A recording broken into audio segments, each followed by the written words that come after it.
good friend Brad couldn't make it this evening, but that's okay. We'll hold it down. And we talk about Infinity, the game, and all the things that we like to like about it, and what we do with inside the community. We all like to play and talk tactics and talk lore. And if anybody would like to jump into that conversation tonight or even on the back end, just post your comments below. We'll talk about it next Sunday, not the Sunday, but the one after that, because we do it every other Sunday at this time. And this is the 9th time we've done it, gentlemen. I'm glad to be back with you.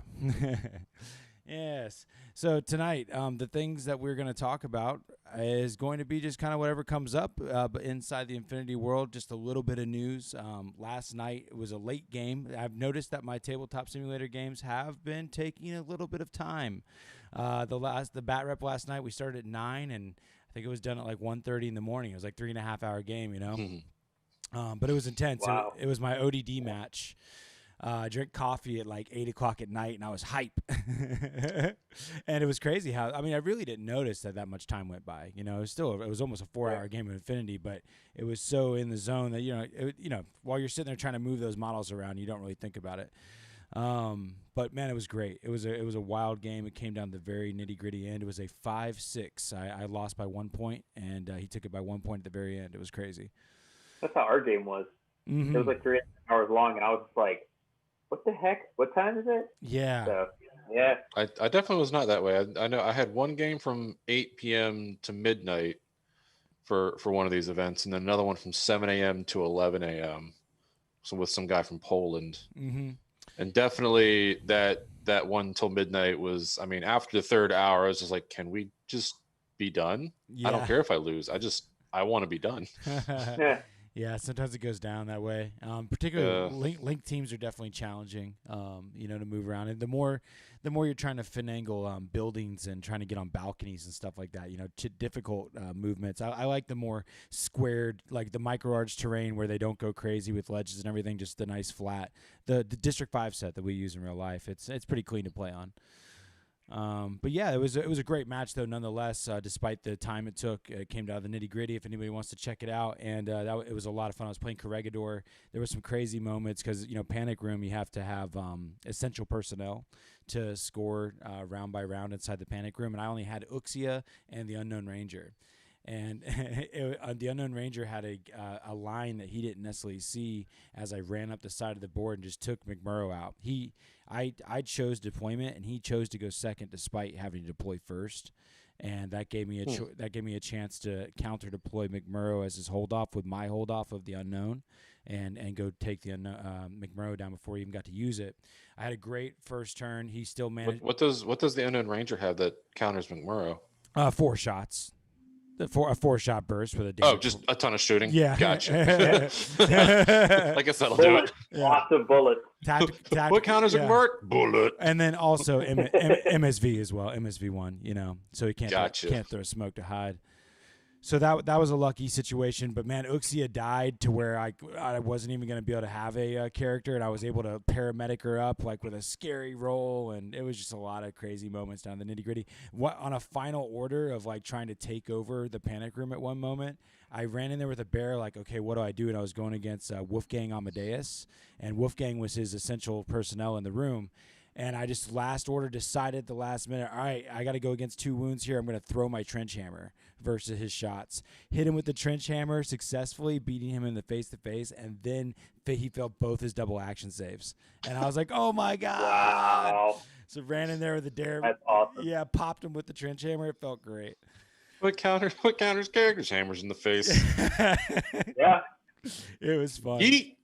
Yeah. It was a great time. So I'm looking forward to that. And then Thursday, I just got the Remote Access League Season 4. It just launched. Pairings just went up today, and I'm going to be going against a Frenchman, a man from France for the first time, and he's going to play OSS. And I'm playing I'm playing Combined Army in that tournament. So different army in every tournament. I'm pretty excited. I did a few trial runs. Thank God. I'm glad I got to practice because I definitely had to change those lists. They weren't the most optimized at first. And I'm happy with what I got now. That was one of the practice matches, actually. One of the first missions is Frontline, and I played Lucas Perzan from Poland.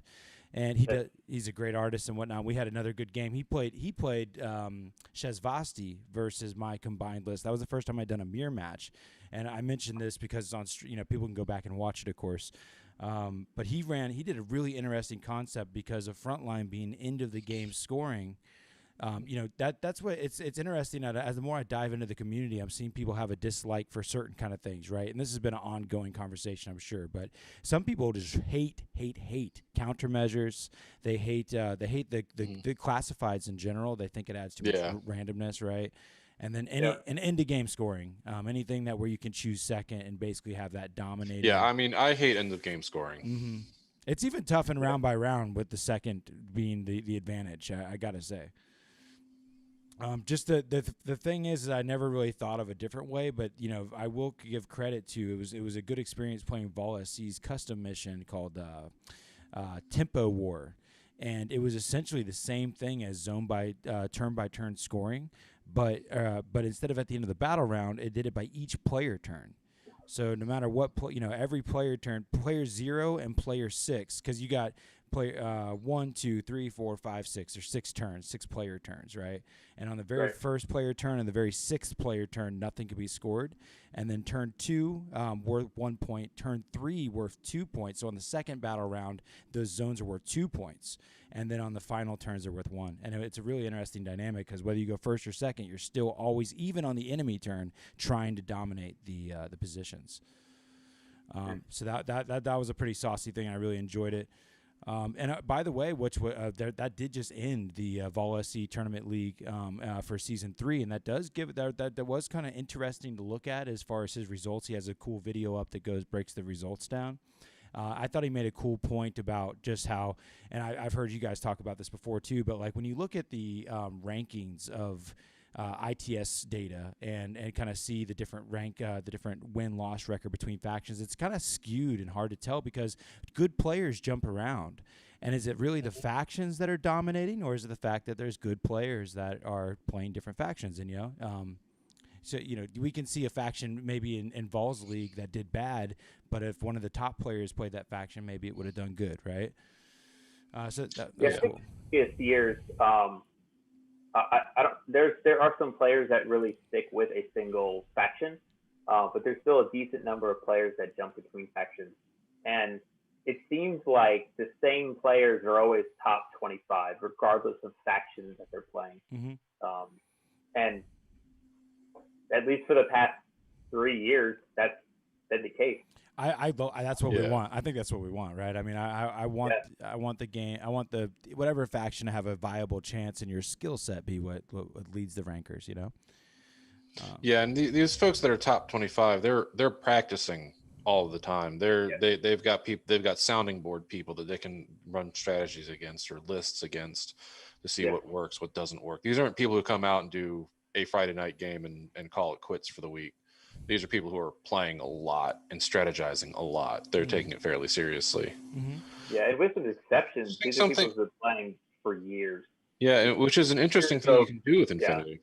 Yeah. Mm-hmm. Like it's not like 40K where you're practicing a single strategy, because I mean everyone has the same turn order, everyone has the same things they can do in a turn, but Infinity, you really have those tools and combinations you leverage in different ways that you have to practice on how to use them, range bands that you use them, different situations that you use them. Mm-hmm.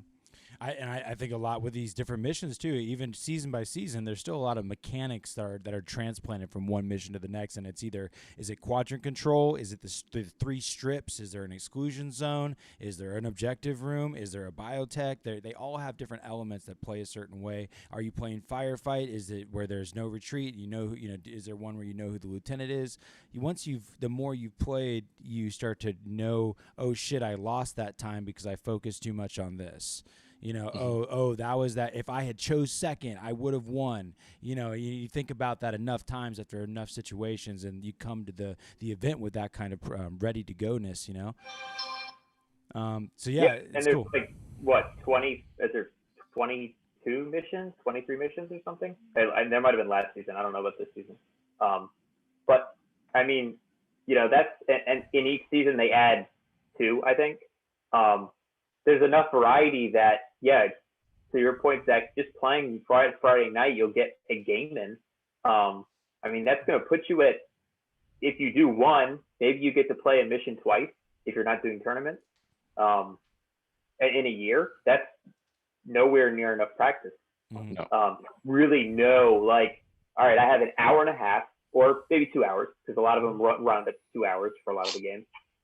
You're not going to have enough time to play optimally and think about strategy. Like, you need to know the missions backwards and forwards. You need to know, the classifieds backwards and forwards, whether you like them or not.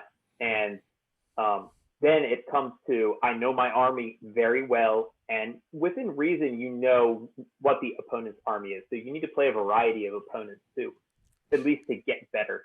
Yeah. So I think that people who do very well live in areas that's conducive to getting people they play regularly that switch armies, and people who and being able to get that opponent, get a different opponent frequently. Mm-hmm. Yeah, that's the beauty of TTS, is kick that up a big notch, and it's helping everybody get better. And interesting mechanics show up. I mean, like last night, just the one that's sticking in my brain, something we learned new, or I did, was that he had crazy koalas, but when crazy koalas jump on you, they don't cause the -3 like when a mine goes off.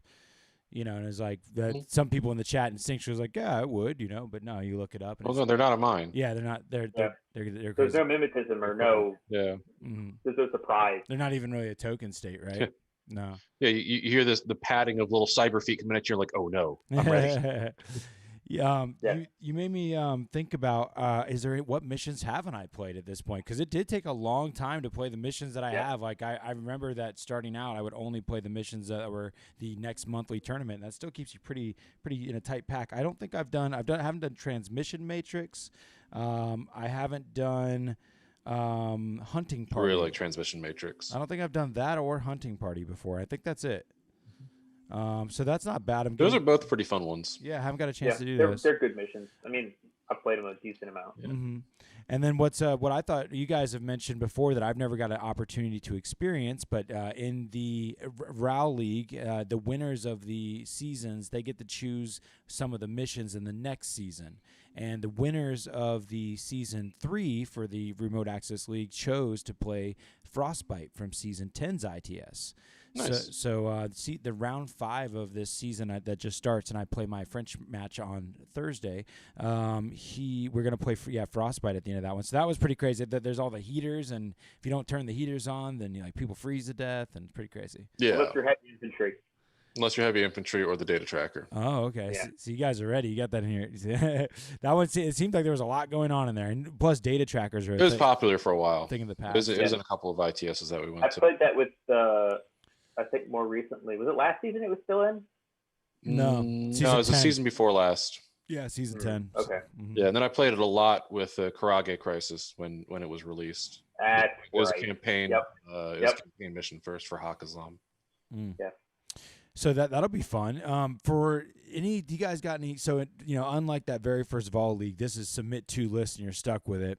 But for this upcoming match I have on Thursday, I'm going against OSS, and I'm still only maybe fought Aleph twice, I think. And they can bring lots of different varieties of things. So, what do you think is some OSS strengths that I might be coming up against? All right. They have an incredibly cheap link team. All right. Is this the one Brian was talking about, the Dakinis or whatever? Is that what they were? Yeah, so I played OSS for like a year straight. Like as soon as they came out, I built and painted them and played nothing else. And I played the same list over and over and did. I played them a bit too. Okay. Yeah. Okay. So the key to OSS is, or the key to dealing with OSS strengths is, to deal with the Dakini somehow, and that's going to be don't get shot by them. Now, they don't have a whole lot of MSD, so they could take a Deva with MSD to Spitfire. But they don't have defensive MSD. Correct, yeah. I played was it Eric? Yeah, I played the Ashura in a 10-man list with when it was the Killer Hacker. I don't know if it still is Killer Hacker. I haven't really looked at them in. I think it's just a hacking device now. It's a hacking device, or a hacking device plus. So they have a Killer Hacker program, I think. I played that, with limited insertion list, but it gave you like 12 orders, give or take, because of the 2 lieutenant orders. So you got a lot done with the Ashura, but the bread and butter was like a 14 or 15 order list with bikinis, post-humans. The bikini, the post-humans. That's your key. Yeah. And then 1 PR bot. Okay. So you have a very strong defensive castle on 2 good lanes of fire. And depending on how the board's set up, that could be the whole table. And then the post-humans are the ones that are going to get all the work done. So if you want to cripple somebody with a heavy mission objective list, kill their post-humans. Okay, sure, yeah. And avoid the bikini sniper. Okay, cool. Now the risk is with OSS, if they get to go first and they decide either to use the Mark V forward observer with EM grenades, which is amazing to go first because it was 10 points. It's now 13 points, half quick. Run over, find the clump of troops, and start lobbing EM grenades at them, and isolate them all. It used to be worse because I think you can reset out of EM now, right? Yeah. Out of the isolation. It's minus 9. -9. So still, that's going to take them. Well, actually, excuse me. If you're a remote tag or heavy infantry, then you go to the you're isolated and receive immobilized, right. and then it's minus 12. Yeah. Yeah. So, but so the post-humans are great if you want to throw something 13 points at somebody and start crippling them. But if you want to get there fast with a heavy hitter, the Bikini HMG, it's like 1 switch. It's really good. Yeah. Points, and it's mimetism. If you have the Astara REM driver, you can get it at base BS 13. As far as the rules go, I think you could put marksmanship on it now. So in a core, that sucker's BS 16 with ignoring cover. Yeah. I mean, it's murdering. You're giving and me it's very effective at killing stuff. So if you're another thing to keep in mind though, funny enough, OSS is very susceptible to hackers.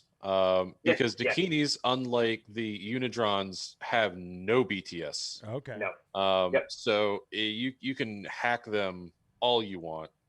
Yeah. They do have some hackers on their side, but they're mostly utility hackers. Yeah, they're not going to have a lot of hackers. Probably a Naga killer, I would imagine, because that's normally what I brought. Yeah, it's just a cheap specialist. Keep it nearby midfield where you're probably going to start engaging people with your bikini. And then if they pop a hacker and hack you, well, start killing their hackers. That's your only option.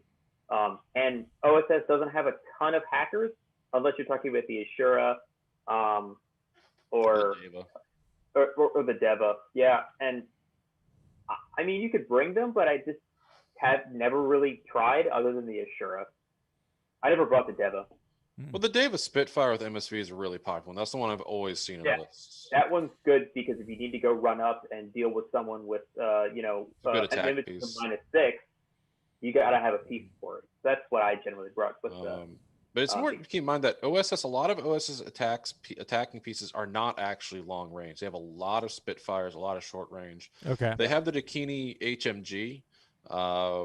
That's probably the longest attack piece that you're going to come across. Yeah, but it's a lot of shorter range stuff, so they're going to want to get up kind of close to you. I need to check out what the board's like then, and kind of that's going to be part of my assessment. Yeah, if it's a more open board, you're going to want to be very long. Also, they have no smoke. Because no smoke. No smoke. Okay, great. Because I'm definitely spamming MSV and smoke with Carontids and Kodali. Yeah, that'll do good because if you can knock out the Dakini sniper with some MSV guys. Well, they don't have smoke. They don't have any MSV. I'm pretty equipped for that then. Get in close. Yeah. If you can. Well, I'm bringing a Caliban forward deploying hacker and camo. We're gonna have Kodali parachuting in with a speculo killer support. So that's all up in their grill. Real quick. I forgot the new Andromeda's in OS. She's pretty nasty now with being able to do a CC attack within zone of control. Guard, yeah. You guys are reminding me though of that. I don't know how much she'll be worth to take though, because OSS can't really support her. Last night I won't forget soon. I had to never face the Vostok Sputnik, the remote that you were talking about, that powerful remote with marksmanship. Well, they you know the Vostok. Mm-hmm. the Corregidor with their linkable one, mimetism -6 with a MK12 +1 damage, and I think the thing and climbing plus. Oh, it got a buff. Man, so it's shooting damage just mimetism. damage 16 with -6 mimetism and a link. Oh wow! And a five man link. It was brutal, and it has climbing plus, so it was just like using that silhouette 3 to just spider all up around the walls and shit. It was, and it has 2 wounds, which with armor 3 and BTS 6. Oh wow! So it's like just beefcake, you know. Not only it's the Vostok Sputnik. My opponent literally was like, "I think this thing's broken." Oh yeah. That's a new one. The fact that it was it moves 6/4, it has a 5-man link bonus behind it with -6 mimetism and an MK12 +1 damage, immunity to AP on top of that. You got to do 4 wounds to this thing before it ever is actually going to go all the way to 0 wounds. He walks around with a help, like you just throw a Vader in the link that's an engineer to help him out, and the thing's a repeater, so you can give it marksmanship anywhere on the board. Mm-hmm. So it's a powerful unit, and it did some great work last night. I definitely had to deal with that thing. Man, I would take that over the Rudris gunbot in OSS any day. You get Mimuro too. Play Corregidor. Yeah, pretty much. Yeah, Corregidor really enjoying their rework. Mm-hmm. Yeah, apparently Nomads in general is just having a good time. Which, speaking of reworks, we're not getting a rework now at this point with military orders, but we are getting some models maybe we haven't seen before. Well, we're getting a rework of military orders. Like they're going to change the rules as well? They need a rework. I mean, I'm down with that. I'm real baseline. They have very few options. I just haven't been around enough to see that kind of stuff happen. Yeah. You know? So that happens from time to time in mid. Not really. I mean, I think military orders and assassins are really the only ones that have really been redone multiple times. Mm-hmm. If it's like the assassin rework, they might get a new profile or 2, but it's mostly going to be a lot of link team modifications and profile expansion. Wild cards, tactical awareness NCO, maybe stuff like that.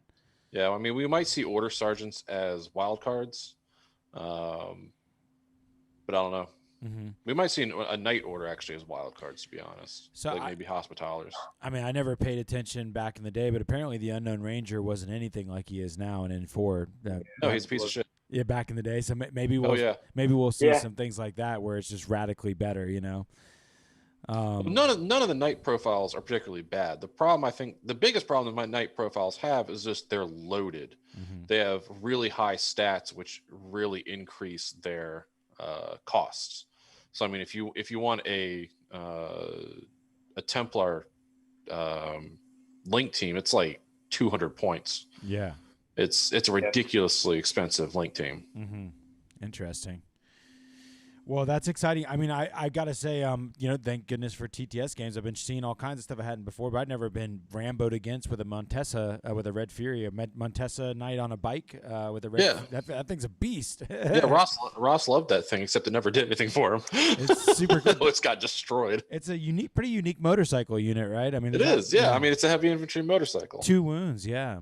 Yeah, that thing's and a lot of motorcycles are like impetuous and it just have smoke. That thing has a Red Fury, it's ready to rock. Yeah. So I thought that was cool, and the one on the fact you can take availability 2 in Shock Army, I think, and rock one with the paramedic boarding shotgun, also a very cool profile. I would love to. Apparently, that is a fan favorite that a lot of people have had a proxy over the years, and that is maybe something we'll see come from one of the new models from Corvus Belli. That'd be exciting. Yeah. I mean, I know there's an old Knight of Montesa model when it was still Silhouette 2. Yeah, when he's on heavy foot. Infantry model. Yeah. Yeah, when he's on foot. Yeah, I'm surprised they haven't come out with the model for that yet. Mm-hmm. Or the damn Barapode. I want to see that. I want to see that. I know they're not quite. They'll come out with it one day. Next March. Well, just because we're talking about it and I have it prepared, I actually have a lot of the pictures of, for just to make life easy. This is, I think, the February release here. This is we got a new Aleph starter box that's going to come out with some very sweet models. We got the new Taiga that came out with the Defiance, the new Jaith Cutthroat. who can also, I guess, have a Taiga servant, I think. Well, it's a repack. It's the Okay. Operation. These are boosters. What is it called? Cold Front. Mm-hmm. Operation Cold Front. Mm-hmm. Well, these are new. So though, right? that's the Operation Cold Front models. Not the for Aleph. Okay, right. But the Taiga and the J Cutthroat, those are new. That came from the Defiance. Yeah, Taiga and J Cutthroat are new. Cheer Killers, they're new. Yep, Cheer Killers are new. Mm-hmm. Gotcha. Yeah. So the Yu Ching picture right there is wrong. That's those are some old models. Oh yeah. That's not the. Well, no, that is the pack. That's the pack. Gotcha. But that's not the models. I didn't think that were coming out. Weird. It was originally the. Shoot, I have to go look it up. It wasn't that Shen. I don't even know if that is a Shen. Yeah, I just got this randomly. I thought it was on an Infinite. It was, I think, from an Infinite. I don't think that's a Shen. I think that's a Shanji. That seems very wrong. I think that's the old Shanji model. You guys talking about the remote or the orange dude? No, the orange heavy infantry. Gotcha. Yeah, I don't know. It was behind him is the Hawktail Hawker. One Infinity page. Yeah, no, that's not right. So the Yuching Alpha Booster is supposed to be the Shen with HMG sticking straight in the air. And the Zen Ying Imperial Agent Hacker and the Hawktail Hacker. So the Hawktail Hacker put those models there, put the wrong models there. So the other two were right, but I just thought that was funny. Well, that's weird and funky. Yeah, well, there you go. Those are they look cool. Here's some. Whoop. This is apparently pretty cool. I like this lady anyways. It's a pretty cool scope. Cassandra there for the Nomads, getting a little love. I really, honestly, the only reason I get especially hyped when I see this because I just liked how Carlos got how excited he got when he announced this on his video. Yeah, I have the very old Cassandra Kusanagi downstairs in the case, all painted up. Oh, cool. Pinned to her base because you can't actually glue her to her base.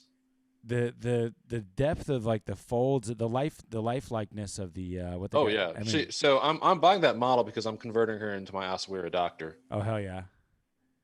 Yeah, she's cool as hell. She really is. I could see that working as an Asawira Doctor or Asawira. I can definitely see that. 012 is the bronzes. That was a pretty cool beefy boy there. The bronzes are a beefy boy. Yeah. They are very beefy. That's pretty sight. I like this lady too. She's pretty cool. Yeah, I like the 3-pack Cobra Commander. Mm-hmm. Yeah, those look tight, and that's exciting. What do we got here? Nice looking Pano models here. The guy with the sniper rifle is especially tight. They're not Pano. They're not Pano. Oh, I'm a bit behind. Oh yeah. Sorry, this is the booster pack. Yeah. Yeah, that's the Marina one. Okay. Yeah, they are. These are old. It's just a repack. Just a good painting. They all used to be single blisters, so I'm not surprised they're repacking them into a single 3-person blister. That's really smart of them actually to save the retail space, give a little bit more value to. Yeah. Yeah, but what if you just need one of them? Yeah. Too bad. Yeah. Also, are they getting rid of the other Hawktail HMG? Because I'm pretty confident people run the they went out of production. Yeah. Oh well. Yeah. That 2-man blister got discontinued if I'm not mistaken. Okay. Yeah, I already had it, so I guess I didn't even pay attention. Now, Tiger Soldiers, are those new or? Nah, that was the original Tiger Soldier that you got extra. So the one on the left and the one on the right, the Zuyong with I think multi rifle, and the Tiger you got in the Red Veil pack. So that's where those two are coming from. Okay. Now that Yan Huo missile launcher, I didn't think they were discontinuing the HRMC. No, I don't know anything about the Yan Hos. So the Yan Huo you can get as a two-person pack. Oh really? Yeah. Oh, they're singles. No, they used to be, but then they combined them late N3, and you can get the HRMC plus missile guy. Gotcha. So consolidation. But I mean, I think they're both usable. They're definitely usable currently. I wonder, very usable. You know, a lot of this too. These releases, like these repack kind of concepts here. They're trying to repack things with the code 1. They have a new shiny like box. That's fair. the new and improved. So maybe there might be some sort of like monetary reason why they're putting such and such together, or maybe it's based on back stock, or who knows. But a lot of it's just repackaging, really, I guess. This is a new sculpt though. The Lady Monstrucker. I didn't see her coming. She's awesome. Yeah, I was expecting a Lady Monstrucker. That's pretty cool. She's badass. She is a beautiful woman. She's a very well endowed woman. Yes, yes, she is. She looks like a strong woman as well. She is a very strong woman. She has 2 guns that are big. She's a boarding shotgun profile. I don't know anyone that takes the boarding shotgun profile, unfortunately. Well, she's ready to kick ass. Yeah, it's a submachine gun only, really. Yeah. I mean, you can pay like 18 points for this one, or just like 11 for the other guy, and he comes with a lot more stuff. I do like cheaper. But she doesn't come with a drop bear. The other guy does. Weird. Well, she sure is cool looking. Oh, she's very cool looking. I agree. Might be another good proxy somewhere. Who knows? It's hard to, yeah, she's just fucking cool. She needs to be on the table somewhere. Yeah, hopefully the arms come separate. You can just buy her as an engineer or something. Oh, there you go. Yeah. Guess it does kind of look like there's a break, right? A gap or whatever, the seam right here under her arm. Oh, I'm sure the arms are separate. Yeah, even right there, it looks like there's. Oh, it's probably the yeah. Yeah. It looks like the arms definitely will be able to be taken off. Or the top half and the bottom half for. Oh, God, no. I love those. Her leg and box will probably be separate. The leg and box there on her right side, and probably the ADHL will be separate. Exactly. That's probably what it'll be. It'll be 4 pieces. Yeah, it looks like Eric. Left leg plus body, 2 arms, and the right leg and crate. Yeah, Eric in the chat was basically saying the same thing. Very good. This guy, this is it says NA2. Is this a spiral core? I feel like this is those little bastards that come with Toha. The long arms, yeah. The chocolate long arms are. They didn't say that's just the preview with no known release date. Oh, weird. Oh, you're right. He was just saying that's a little something to look at, but he didn't say anything around when it was being released or if it was part of a bigger pack. Yeah, my favorite part was like, hey, look, this is what the autocannon looks like. Isn't it cool? Now here's the missile launcher. Wait, like, what? I want the autocannon, and it's like the missile launcher. Be like, you're not going to make me buy 3 missile launchers, so I'm not going to buy it then. I will buy the 4 models before I buy 1 model. So I will pay you more money, or I won't pay you any. Right on. Yeah. Come on. And then Dragon Lady's last one I got. She's cool. That is a cool model. I want that model. Yeah, I want that model. So bad. Is she belong to a certain sub-faction? Nope. JSA? Nope, she's just an HVT. Okay. An HVT, but I like that model. It's probably going to be stupid hard to get and expensive, with no real use. What's with the anime like baby pig? Is that that's an a lot? She's just always had the pig. Yeah. I don't know. She was originally a RPG box model that came out. Did she come out as the RPG box model first, or was it the HVT model of her? I think she HVT first, and then HVT first. They had her as a separate set of arms or something. Well, Modius in their Kickstarter as a exclusive had her and like one of each faction available for character. I thought that was the Hackazlam girl with the sword. What's her name? No, every faction had one. Oh, every faction had one? Okay. Yeah. Every faction had a version of their HVT as an attack piece. Maybe it's the pig because it was the year of the pig when it was brought out. I like Eric's version. The pig is a political prisoner uploaded to pigs to suffer for its defiance. That sounds very Yujing. Guangxi pig. It's a Guangxi pig. You had a bad idea. How about we put you in this pig? What? Yeah. Nice. I dig it. Yeah, I'm glad you guys are excited about it. I just want a Barapode. No big deal. Yeah. You'll never see them. I will never. Whenever they come out with something that's really cool and everyone really likes, they never come out with the model. God. Yeah. Dang. They'll come out with it. Oh, eventually. At the same time, they'll come out with the Montesa on a bike. It's like they showed the tags and they showed the bear at the same time. So and they showed Mirage 5 all at the same time. So it was like supposed to be the same time. Look, it's as close as you're going to get to a tag, except they're not bringing out more tags. Yeah, I'll take that. Just give me more antipodes. I'll take a pig antipode. Just give me the model. Look, until there's a 5th Jones sculpt, you're not getting it.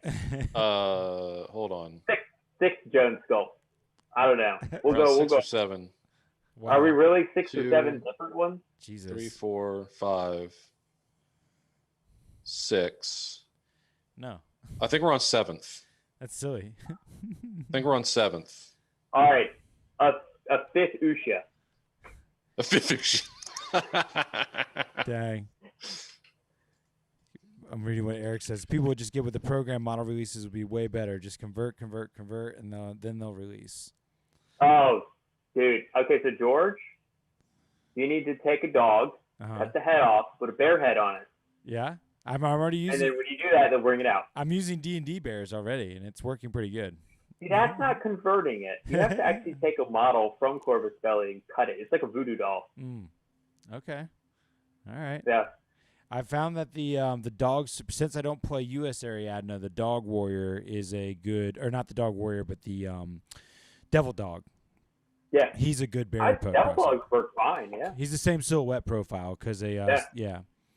And it's a reasonably new profile. I mean, new sculpt. Mm-hmm. So. Also, the Barapode also carries a heavy shotgun, and so does the Devil Dog. You could we're on 7th, Joan. Yeah, you could cut off the dog's pointy ears and put nice round ears on there. You know, like a. That would be badass. I'm getting desperate. So if we were playing real life tournaments, I sure as hell would already. Because I love playing. I love playing Vanilla Ariadna. It's so. I have so many new converted models that I want to use. They're just standing in the case. Yeah. They're all painted and sealed, and ready to go. I wish we had Brad here to talk about how he's getting White Company. That made me think, is there any armies that are on your guys' like plate that you're like, I want to play this next? There's like, another project. I have a growing pile of O12 boxes. Okay. So we got O12. I yet to actually open them. Yeah, I haven't. You haven't opened them, or you have what? I've assembled all the O12 that I have. I have not even opened mine. I've primed it. I've gotten this habit of where I'm just priming everything I have.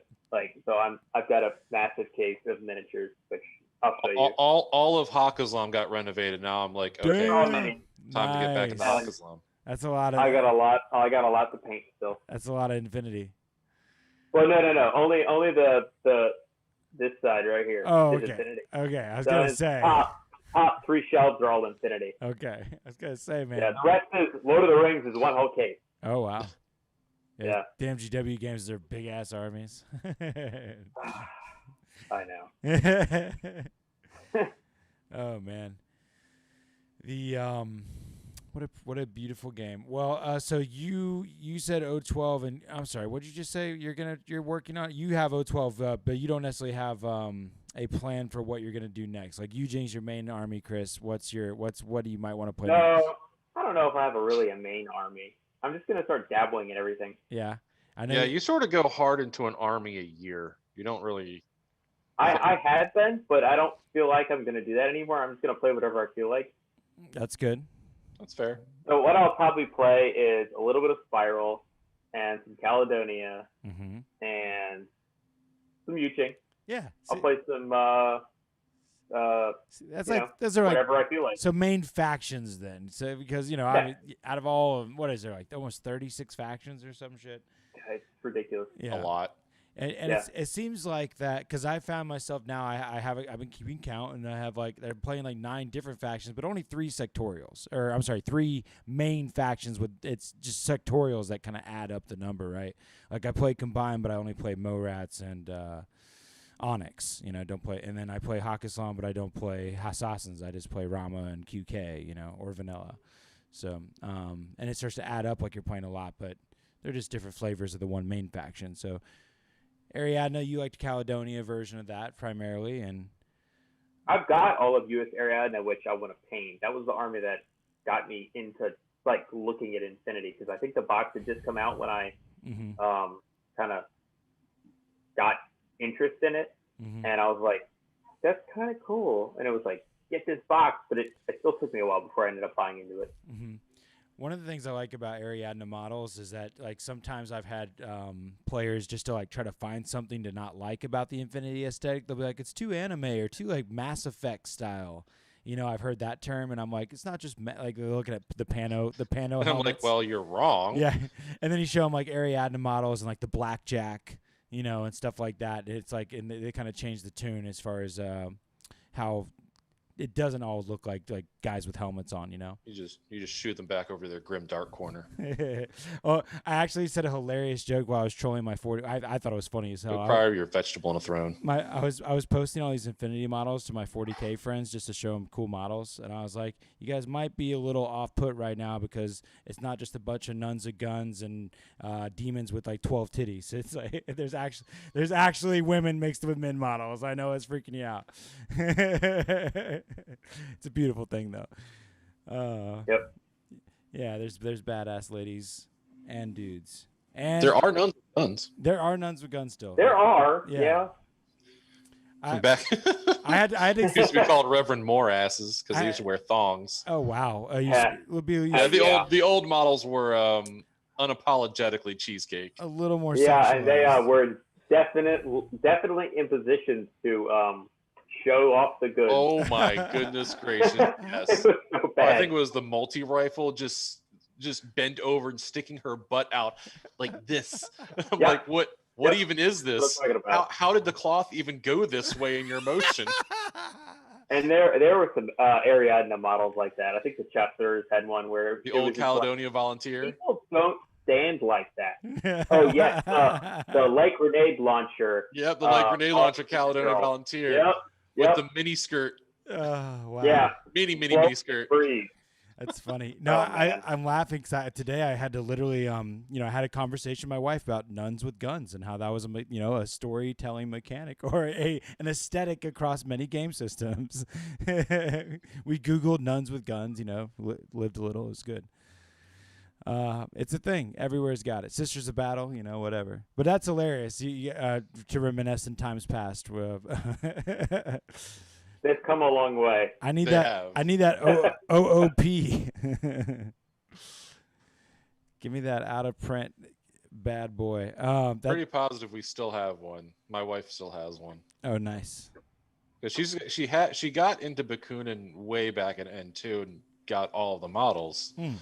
So we've got a lot of the old N2 stuff. And that's who Cassandra's for, right? The Cassandra's Bakunin. Yeah, that's why we have the old Cassandra Kusanagi. And a pile of Branda Castro because he is just a pile of bits because he just doesn't stay together. Yeah. He's like 10 bits for a teeny tiny person. It's like, why are you so many bits? That's the model keeping me from getting into Bakunin. Oh no. It's so bad. Wow. Well, the model's really cool if it stays together. It looks brilliant. I'm not really a fan of it. Like, the problem is keeping it together.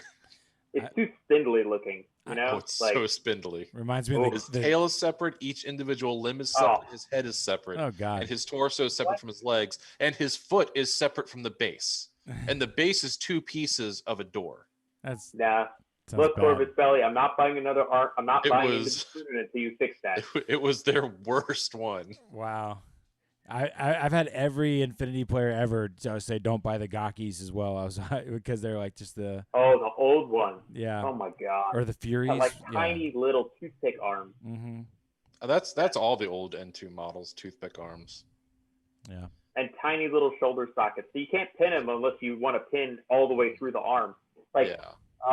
Putting together the old Aleph models. They had no shoulders. I have a couple of Aleph models where I literally just pinned to the arm, then shaved down the pin so it was flush with the arm. That's the only thing you can really do. Yeah. Got to work hard for the goods. Yeah. I think a couple old models just had separate hands. Oh God.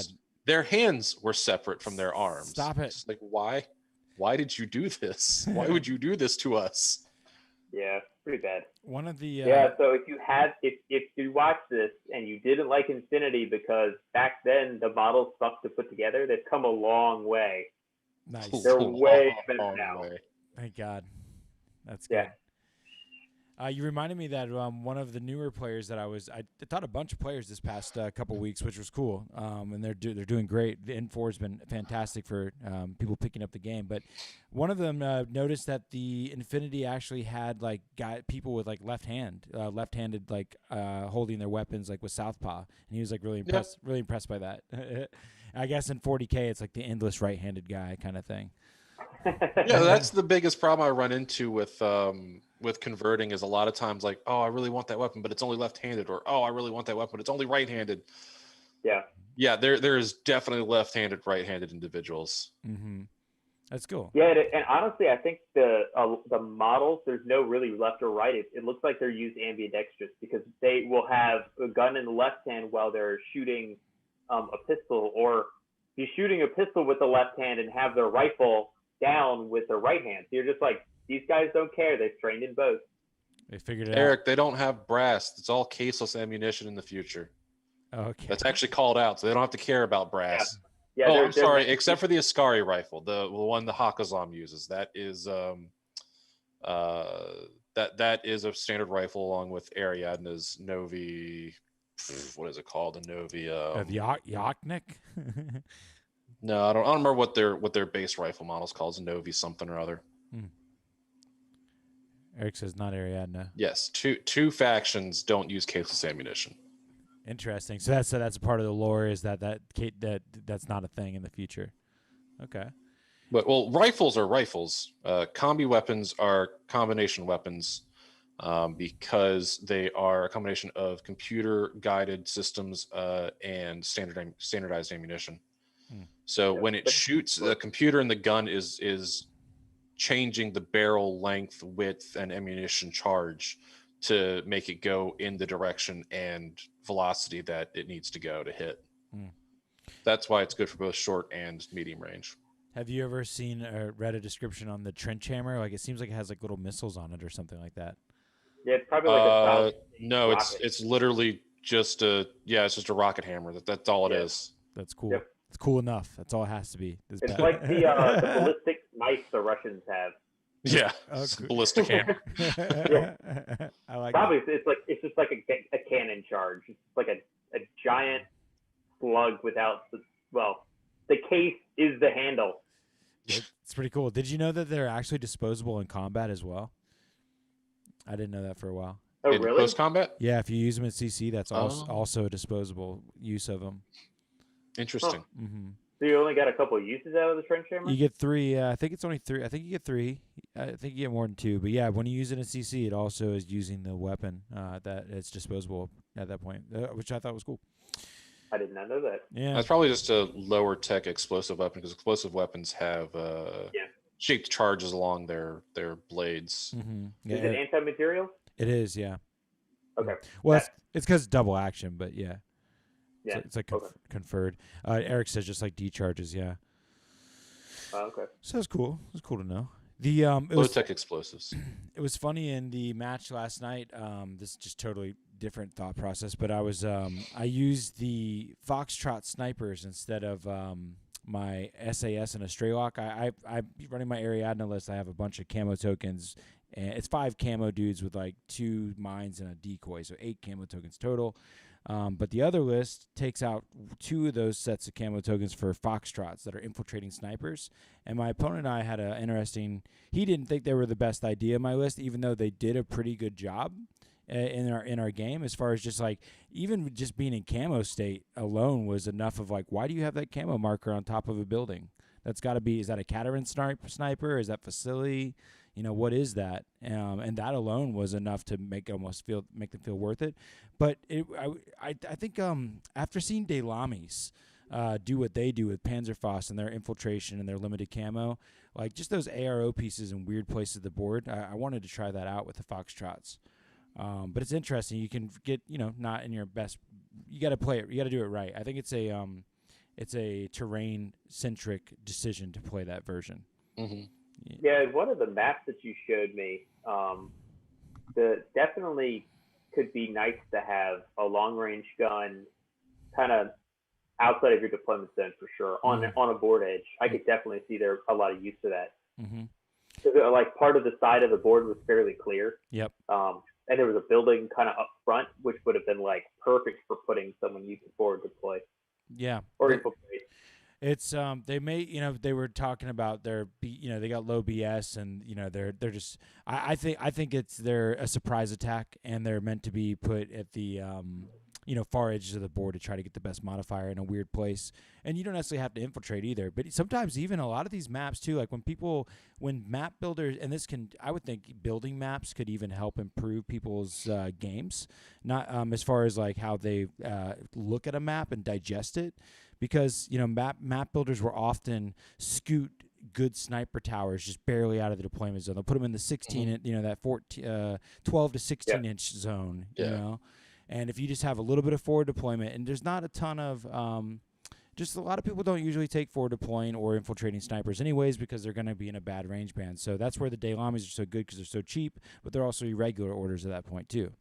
I love Daylami. The new Daylami profile is absolutely bonkers. I've had it really put the pain on me in one game, and now I'm like terrified against it because it's such a pain in the ass. Yeah, I guarantee you, if we come across a ITS tournament that's doing the no limits, oh my God, the Daylami amount I will be taking. Yeah, it's gonna be like an entire battle group of nothing but Daylami. That was just 10 of them. That was one of the nice things about that Vol SC video where he broke down his tournament because he did a great job at providing a closing like survey, and there was about 35-ish people that participated in the survey about what they thought, and some of the questions he asked is like, what do you think about changing the army size limit to 17 or unlimited? And it was overwhelmingly said the community said we want to leave it at 15 orders, There was also the question posed, do you think we should bring back limited insertion and not let someone drop you down 2 orders? That was also posed.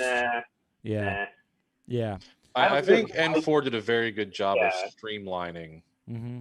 I just don't think there's a whole lot of, to me, if you're in a competitive space and you want to play competitively, I think just setting that bar so that people don't have to wonder, am I going to be matched up with a 27th order Ariadne list, a Caledonia list? Mm-hmm. Am I going to have to figure out how to defeat just that list, which could just win any tournament it plays in because of the mechanics behind a 27 order list. Mm-hmm. And I think saying baseline, look, everyone's got 15 models. That's your expectation. Now you know at least what you're facing on a number of model levels. Mm-hmm. Or a number of orders level, because you can still have more models. Yeah. Well, the also too that the fact that it does make it so that people have to, they need to bring more. If they want to be competitive, they almost have to bring more orders to the table. They need to make those 15 order lists, and if they play less, then hey, that's you got to maybe bring counterintelligence. Then there's more counterintelligence there used to be apparently. Maybe not too much more, huh? I don't think there's a whole lot more. Yeah. Yeah. I think people bring it now because they would have otherwise been running 18 or 19 orders before, and it wouldn't have been as much of an impact. So they feel that hurt when someone knocks their 5 order pull down to 3, or even their 10 order pull down, or if they've got a 7 and a 8 order pull, one of those gets knocked down, and both of those we're kind of going to try and do objectives. And it hurts more because you already have that slightly smaller pool to deal with. But I think the 15 order list also allows people to bring models that they wouldn't have otherwise brought in armies that excel at swarming. Because I like, while the Mormare is good, the one that's damage 17 AP on the profile, if given the option, I'm sure people would just ditch that in favor of running 21 to 25 orders. I mean, you've got so many things to throw at somebody, you don't care. And that's a valid way to play given openness or unlimited number of models. But I feel like people like being able to bring flavor more than just whatever and still stay with their faction. Yeah. I definitely support the game mechanics supporting people playing a more like narratively focused army, whether with characters, and enjoying bringing those heroes. It always sucks in any game to take the rule of cool model and put it aside because you don't think it's the most efficient choice. Yeah. And it's nice when it slides in there where you're like, I got points to spare. All right, cool. Let's take this more Because expensive that one guy can't go through an entire combat group on his own. Right. Yeah. Mm-hmm. It's nice. It's nice. Yeah, so that was pretty cool. I definitely recommend checking that out. The other thing just to be excited about is in March there's going to be, and this is just people can still go sign up for this. The only TTS tournament I even know about it at this point is the season 5 of the Remote Access League going on in March is going to be a 5-man tournament. And so that'll be an interesting situation for Infinity. So, five players get on a team together, and they'll be given 5 different maps to look at for each round. And as a team, we'll kind of decide who would be best to play that map with their faction, out of their team. Yeah. And each person on the team will still be bringing 2 lists to the tournament, right? So, that everybody could be synergizing each other's lists with each other so that you have certain strengths maybe maximized. And like, this is our sniper player. This is our smoke and CC guy. I don't know, so that'll be fun. And then when you meet at whenever you meet up against the other team, the 2 team captains will roll off, and each roll will dictate what map that the captains have to throw up their army on. Like, okay, we rolled this map first. What's the army your team has selected for it? So it could be difficult. You're like, okay, if this map comes up first, and we're going to put you on it, but if this map comes up last, we're going to put you there.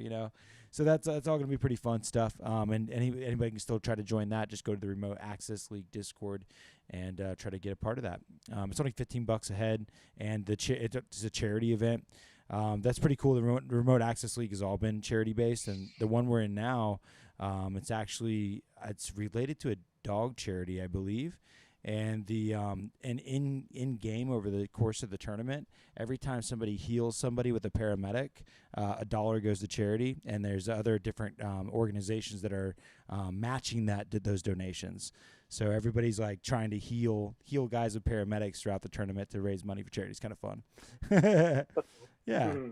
Cool stuff, little fun in-game mechanics, but just cool stuff going out there in the community. Big thanks to all those people, and big thanks to all the map makers in Tabletop Simulator Land. There's some incredible people doing really nice things for everybody for practically free. And it's just making our game better and growing our community, and I'm loving it. Yeah, I might have to get in on season 5. I kind of had to skip out on season 4 just because of other things. Oh, for sure. Now. I wish I got a team already. I'd say let's all get on a team, but I'm already on a team with some fools. I don't even know everybody. We just met through Discord, and seems like a bunch of nice chaps. Cool. Yeah. So, but I look forward to it. It's gonna be cool. And just anybody out there that's watching that does play on TTS and might want to get a game on, then join one of these leagues. Or just hit me up, and we can put you on the old cam. We'll have a match. But yeah, guys, we've hit about the hour. It's another Sunday Down, episode 9. Yeah, 10 is coming. Yep, we're doing good. February is tomorrow. Yep. Yeah. Yes, it is. Well, happy February, everyone, and we'll see you in a few weeks. Keep taking fun seriously. We'll catch you next time.